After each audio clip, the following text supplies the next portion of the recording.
ये आकाशवाणी रायपुर है। छत्तीसगढ़ी समाचार बुलेटिन के संग संध्या तिवारी के जय जोहार। आज के प्रमुख समाचार।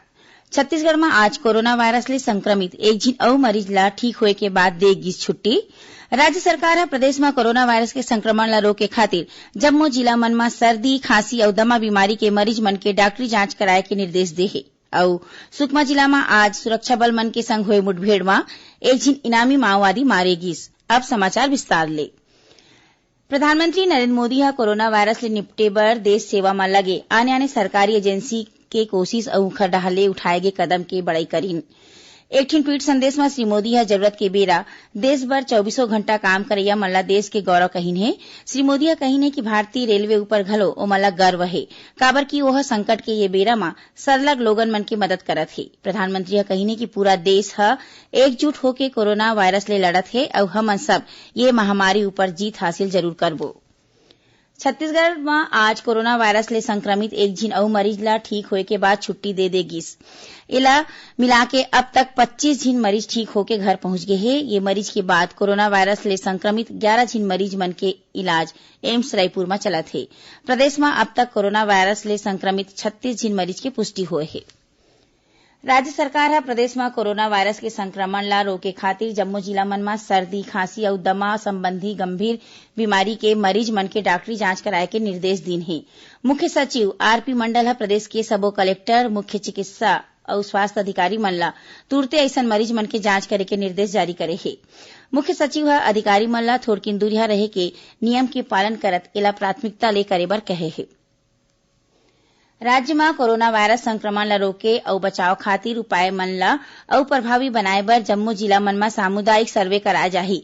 एखर बर हरेक जिला ला सेक्टर में बांट के कोरोना के संभावित मरीज मन के रैंडम सैंपल ले जाही। स्वास्थ्य सचिव निहारिका बारिक सिंह के अगुवई में स्टेट कमांड अउ कंट्रोल सेंटर में राखे गे बैठका में ये फैसला ले गे हे। श्रीमती सिंह ह जम्मो कलेक्टर और मुख्य चिकित्सा अधिकारी मन ला निगरानी और कोरोना नमूना जांच के संबंध में दिशा निर्देश जारी करे के संगे संग जरूरी व्यवस्था करे के निर्देश घलो दीन। बैठका में कोरबा जिला के कटघोरा में सामुदायिक निगरानी के स्थिति के समीक्षा करे गिस। बताया गया कि कटघोरा के जम्मो 15 वार्ड मन के घर के विभागीय अमला और मितानिन के माध्यम ले सर्वे पूरा करा ले गे हे। लक्षण के आधार में नमूना के जांच चालू कराए के निर्देश दे गए हैं। प्रदेश में कोरोना वायरस के संक्रमण के संभावना वाले हॉट स्पॉट इलाका ला छोड़ के बांचे इलाका मन में महात्मा गांधी राष्ट्रीय ग्रामीण रोजगार गारंटी योजना मनरेगा में सिंचाई विस्तार, जल संरक्षण और जल संचय के काम ह प्राथमिकता ले चालू होही। पंचायत और ग्रामीण विकास मंत्री टीएस सिंहदेव के निर्देश में जम्मो कलेक्टर और जिला पंचायत के मुख्य कार्यपालन अधिकारी मन ला परिपत्र जारी करे गे हे।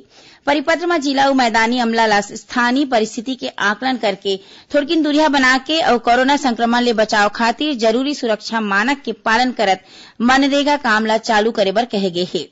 खबर के मुताबिक केंद्रीय ग्रामीण विकास मंत्रालय डाहर ले मनरेगा काम बर नवा दिशा निर्देश जारी करे गे हे। एखर मुताबिक थोड़किन दूरिया रही के मुंह कान ला बांध के मनखे मन ह मनरेगा में काम कर सकत हे।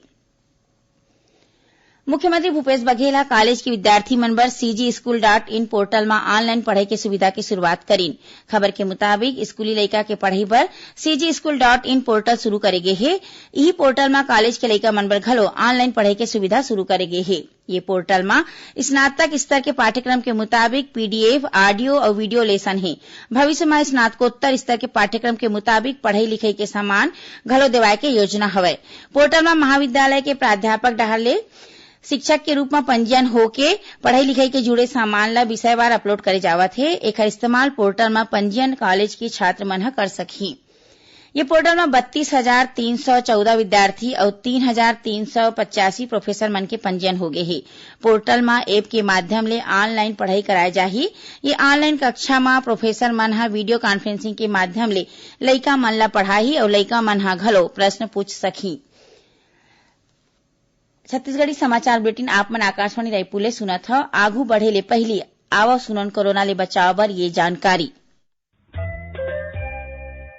देशभर में नोवेल कोरोना वायरस के बढ़त संख्या ल देखत केंद्रीय स्वास्थ्य मंत्रालय ह सब्बो मन ल कुछ विशेष सलाह दे हे। मंत्रालय ह लोगन मन ल सामाजिक दूरिया बनाए रखे के संगे संग साफ सफाई राखे बर और भीड़ भाड़ ले बाँचे के उपाय करे बर कहे हे। केंद्र सरकार ह कहे हे कि जरूरी सामान के आपूर्ति करे जावत है और लोगन मन ल चिंता करे के कोनो जरूरत नहीं है। मंत्रालय डहार ले यहू सलाह दे गे है कि घरेलू सामान और डॉक्टरी सामान के खरीदी उत्केच करे जाए जतका जरूरी हावय। जरूरी सामान ला खरीदे बर एक दो घाव बाहर जाना ठीक है। संगे संग लोगन मन ले हाथ मिलाए ले घलो बाँचना चाहिए। बाजार, दवाई दुकान और अस्पताल मन में लोगन कम से कम 1 मीटर की दूरिया बनाए रखाएं। लोगन मन ला अपन आँखी, कान, नाक और मुंह ला छुए ले बचना चाहिए और थोड़ी देर में 20 सेकंड तक साबुन ले हाथ ला धोवत रहना चाहिए। अतका उपाय करे ले कोरोना ले बचे जा सकत है। अब आगू बढ़न बाँचे समाचार कोती। राज्य सरकार ह कोरोना वायरस संक्रमण ला रोके बर लॉकडाउन ले प्रभावित बिना राशन कार्ड वाले परिवार मन ला उखर पात्रता के मुताबिक राशन कार्ड बनवा के राशन देबर कहे हे। खाद्य विभाग का कलेक्टर मन ला चिट्ठी लिख के कहिन हे कि राज्य के जम्मो ग्राम पंचायत मन में 2 कुंटल चाउर जरूरतमंद मनखे मन बर राखे गे हे। ये चाउर ला जौन मनखे मनती राशन कार्ड नहीं है ओ मन ला हरेक मनखे पाछू 5 किलो हरेक महीना दे सकत हे। ऐसने ही नगरीय क्षेत्र मन में घलो जेखर राशन कार्ड नहीं है ओ मनखे मन ला नगरीय निकाय के माध्यम ले चिन्हारी करे के बाद हरेक मनखे पाछू 5 किलो चाउर दे जा सकत हे। बिना राशन कार्ड वाले मनखे मन के चिन्हारी करे बर आधार और मोबाइल नंबर लेके हितग्राही के नाव पहली ले राशन कार्ड डाटा वेज में दर्ज नहीं होए के जानकारी ले सकत हे। सुकमा जिला में आज सुरक्षा बल मन के संग होए मुठभेड़ में एक झिन इनामी माओवादी मारे गिस। अतिरिक्त पुलिस अधीक्षक नक्सल ऑपरेशन सिद्धार्थ तिवारी यह घटना के पुष्टि करत बताइने कि पुष्पाल थाना क्षेत्र ले डिस्ट्रिक्ट रिजर्व गार्ड डीआरजी के टीम ह तलाशी अभियान में निकले रहिस। इही दौरान चिंतलनार इलाका में घात लगाए बैठे माओवादी मन जवान मन ऊपर गोलीबारी चालू कर दी। जवाबी कार्रवाई में एक झिन माओवादी मारे गिस। एक ऊपर 5 लाख रुपए के इनाम घोषित रहिस। मारे गए माओवादी के पहचान एसीएम पोडियम काना उर्फ नागेश के रूप में हुए है। ये माओवादी आंध्र ओडिशा के सीमा में सक्रिय रहिस। एक ऊपर ओडिशा पुलिस घलो 4 लाख रुपए के इनाम घोषित करे रहिस। घटना के बाद मौका ले 315 बोर बंदूक समेत ग्रेनेड, टिफिन बम और माओवादी सामान बरामद करे गे हे। उती राजनांदगांव जिला में माओवादी मन रद्दा बनाए के काम में लगे 3 ठिन गाड़ी में आगी लगा दिन। अतिरिक्त पुलिस अधीक्षक जीएन बघेल हा बताइने कि मोहला ब्लॉक में कोहका थाना क्षेत्र के पुगदा गांव के तीर माओवादी मन एक ठिन मशीन, ट्रैक्टर और फटपटी में आगी लगा दी। केंद्रीय कृषि मंत्री नरेंद्र सिंह तोमर ह लॉकडाउन के दौरान खाए के सामान और जल्दी खराब होवया जिनिस ला लाए लगे के सुविधा बर किसान रथ मोबाइल ऐप के शुरुआत करीन। ये ऐप खेती किसानी और बगीचा के सामान ला लाने लेगे में सरल बनाए खातिर एनआईसी डहार ले तैयार करेगे हे। ये मौका में श्री तोमर कहिने कि लॉकडाउन के दौरान खेती किसानी के काम काज चालू रहना चाहिए। ओमन कहिने कि प्रधानमंत्री के निर्देश में खेती किसानी के काम में छूट देगे हे। केंद्रीय श्रम और रोजगार मंत्री संतोष गंगवार ह राज्य और केंद्र शासित प्रदेश मन ले अनुरोध करे कि ओमन देश में होए लॉकडाउन में मजदूर मन के शिकायत के निपटारा बर नोडल अधिकारी नियुक्त करे। राज्य और केंद्र शासित प्रदेश के श्रम मंत्री मन ला लिखे चिट्ठी में श्री गंगवार ह नोडल अधिकारी नियुक्त करे के अनुरोध करीन जौन देश में कोरोना वायरस के बीच मजदूर मन ले जुड़ा मुद्दा के समाधान करे बर केंद्र सरकार डाले बनाए गए नियंत्रण कक्ष के संग मिलजुल के कर सके। अब थोड़की समाचार सार में डाक विभाग कोरोना वायरस के दौरान काम करत ग्रामीण डाक सेवक समेत डाक विभाग के जम्मो कर्मचारी मन बर मौत होए के मामला में 10 लाख रुपया के मुआवजा दे के फैसला करे हे। प्रदेश में लॉकडाउन के दौरान हरेक दिन 2 लाख ले ज्यादा लोगन मन ला फोकट में खाना और अनाज दे जाथे। उन्हें अब तक 1,04,000 ले ज्यादा लोगन मन ला मास्क और सैनिटाइजर घलो बांट गे हे। और कोरोना वायरस के संक्रमण ले बचाव बर लॉकडाउन के बेरा छत्तीसगढ़ के दूसर राज्य में फंसे 7,000 ले ज्यादा मजदूर मन ला 49 लाख रुपया ले ज्यादा के आर्थिक मदद दे गे हे। आखिर में मुख्य समाचार एक घाव फेर। छत्तीसगढ़ में आज कोरोना वायरस ले संक्रमित एक झिन और मरीज ला ठीक होए के बाद देगी छुट्टी।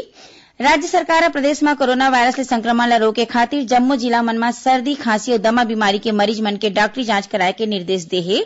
और सुकमा जिला में आज सुरक्षा बल मन के संग हुए मुठभेड़ में एक झिन इनामी माओवादी मारे गिस। एकरे संग छत्तीसगढ़ी समाचार बुलेटिन हिया सिरावत हे। जय जोहार।